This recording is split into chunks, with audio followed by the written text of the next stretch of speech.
Bonjour. Leur cœur est partagé, ils vont emporter la peine. L'Éternel renversera leurs autels, détruira leurs statues. Osée 10 au verset 2.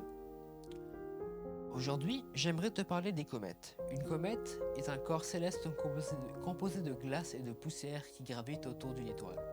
Elle ressemble un peu à une boule de lumière qui est suivie d'une traîne, comme une jeune mariée composée de deux parties qu'on appelle chevelure et queue. J'ai eu la grâce de voir pendant plusieurs jours la comète Albob en 1997. C'était un spectacle remarquable.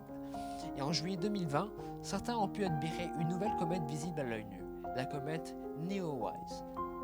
Le parcours d'une comète lui permet de s'éloigner beaucoup de son étoile, puis de se rapprocher très près de cette étoile. Les comètes que nous pouvons observer gravitent autour du Soleil. Ainsi, si l'on pouvait se rapprocher d'une comète, on pourrait mesurer les températures très différentes en fonction de l'endroit où elle se trouve. Si elle est très loin du Soleil, sa température est très froide, autour de moins 220 degrés Celsius. Si elle est très proche du Soleil, sa température est extrêmement chaude et peut dépasser 1 million de degrés. Certains chrétiens sont un peu comme les comètes. Souvent quand ils sont à l'église, ils sont très chauds, très fervents. Mais quand ils sont en dehors de l'église ou s'ils vont vivre très loin de leur maison, ils sont indifférents aux choses spirituelles.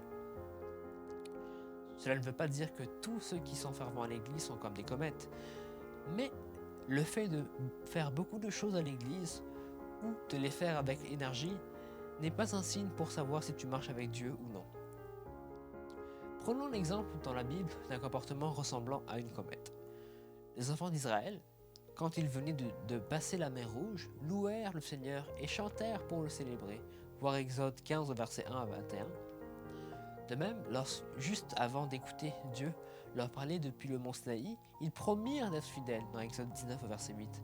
Et pourtant, dès que Moïse s'absenta pendant plus d'un mois, le peuple se mit à adorer une idole, un veau d'or. On aurait dit que la foi du peuple dépendait de la proximité de Moïse. Je souhaite que tu ne sois jamais un chrétien comète, avec un cœur partagé, comme le dit le texte aujourd'hui. Pour éviter cela, je t'invite à suivre le conseil du Seigneur. Mon fils, donne-moi ton cœur, et que tes yeux se plaisent dans mes voies, dans Proverbe 23, verset 26. Extrait de Sébastien Régis. Bonne journée.